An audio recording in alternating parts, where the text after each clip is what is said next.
소개를 드리겠습니다. 길 위에서 생사를 오가는 환자를 살리기 위해 국내 첫 달리는 중환자실을 만든 응급의학과 전문의 노영선 교수님이십니다. 아유, 안녕하세요. 반갑습니다. 안녕하세요. 소개를 좀 해주시죠. 네, 안녕하세요. 저는 서울대병원 응급의학과의 노영선입니다. 서울 중증 환자 공공이송센터 센터장을 맡고 있습니다. 아, 그러시군요.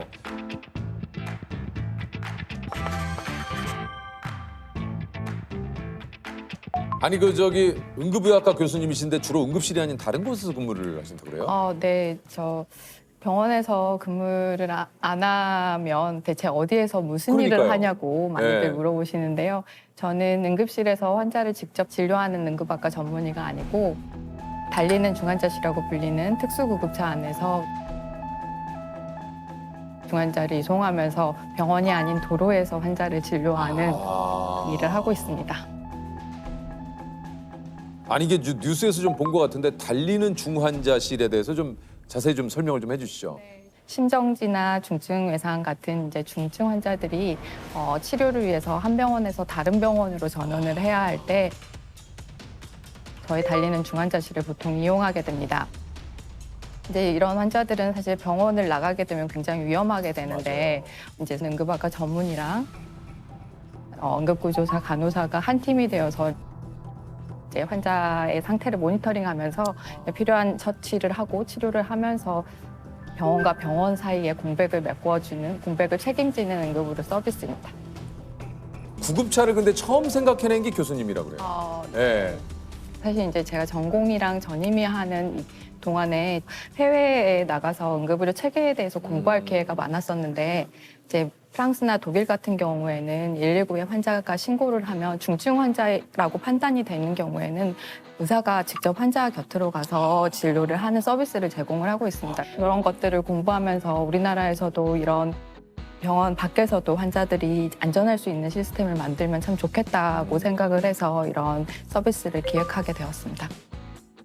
이게 이제 일반 구급차와 비교를 해서 어떤 부분이 좀 이렇게 다릅니까? 네, 가장 큰 차이는 사실 그 제한된 공간에서 이런 중증 환자를 치료하는 전문 훈련을 받은 응급학과 전문의와 응급구조사나 간호사들이 동승한다는 게 가장 큰 차이이고요. 그렇겠네요. 또 다른 거는 저희는 이제 일반 구급차보다 크기도 1.5배 정도 더 더 크고 크군요.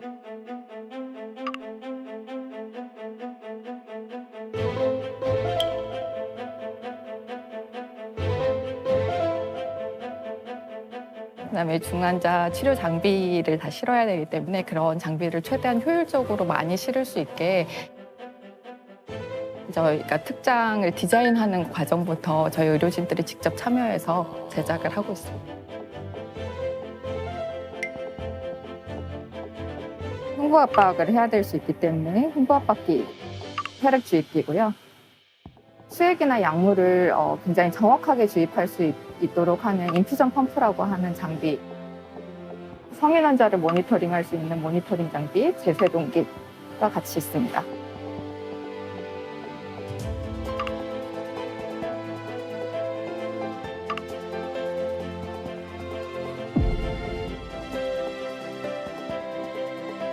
또 특히 신생아들 같은 경우에는 이제 인큐베이터 환경을 그대로 옮겨가지고 이송을 하고 그렇군요. 있어요. 네.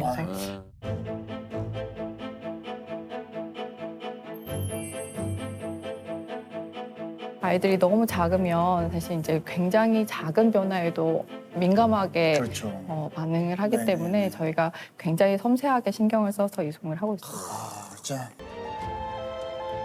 그 중환자를 이송하다 보면 진짜 그 급박한 상황도 많이 일어나지 않습니까? 네, 맞습니다. 이제 코로나 때 확진 산모가 갑자기 양수가 터져가지고 네, 산모가 그 분만할 수 있는 음압 분만실이 필요했는데 음압 분만실과 신생아 격리병상에 같이 있는 병원이 없었어요. 격리실에서 분만을 했었던 케이스가 있고 그때 이제 신생아를 그 음압 격리실로 이송을 했었어야 됐는데 달리는 중환자실이 밖에서 대기하고 있다가 그 태어난 지 1시간 안 된 그 아이를 이제 안전하게 이송한 적이 있었습니다. 이야, 참.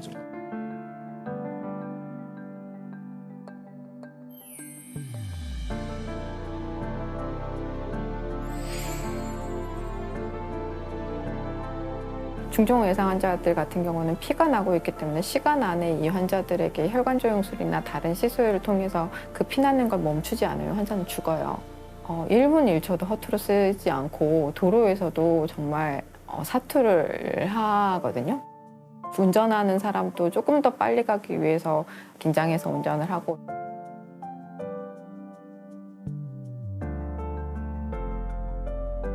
뒤에 있는 사람들도 수혈 이런 것들을 굉장히 민감하게 저희들이 조절하면서 이송을 합니다.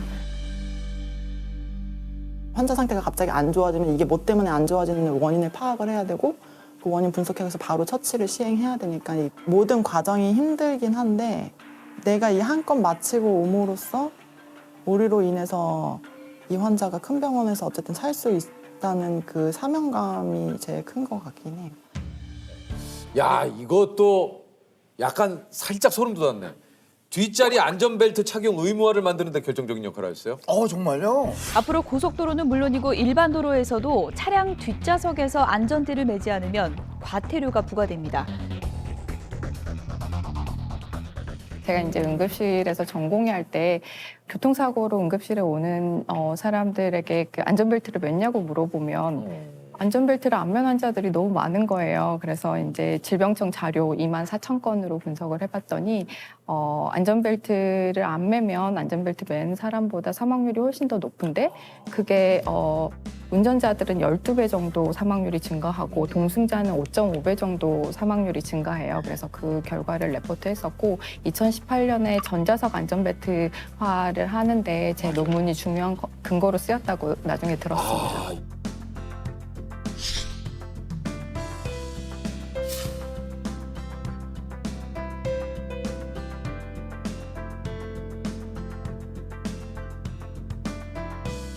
여기서 끝이 아니라 심폐소생술 교육도 이게 보급을 시켰다고 그러는데요. 네.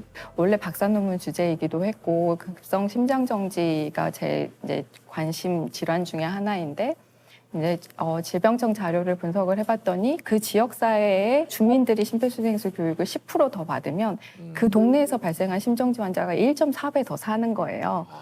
그 결과를 발표를 했었고 그게 이제 보건소에서 일반인 심폐소생술 교육을 활성화하는 데 굉장히 중요하게 쓰였다고 알고 있습니다.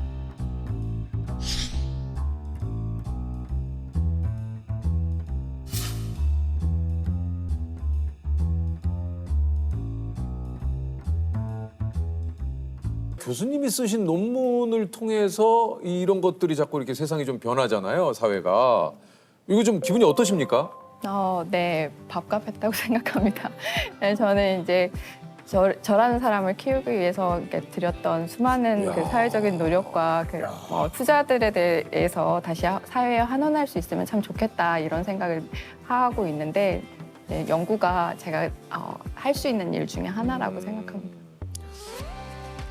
교수님 취미가 논문 쓰는 겁니까? 이게 논문이 이렇게 취미는 아니고요. 제가 네. 좋아하는 일 중에 하나입니다. 예. 논문 쓰는 게요? 네. 논문이 쓰는 게 재밌어요?